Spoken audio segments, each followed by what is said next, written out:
சொக்கநாதன் பெற்றெடுத்த பிள்ளையாராம்.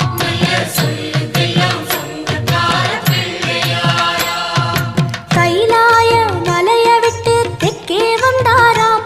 இந்த பிள்ளையாரு பட்டி கண்டு இருந்து விட்டாராம்.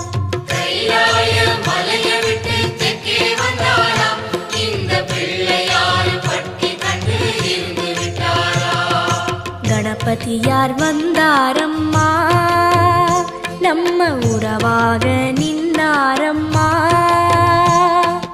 கணபதியார் வந்தாரம்மா, நம்ம உறவாக நின்னாரம்மா.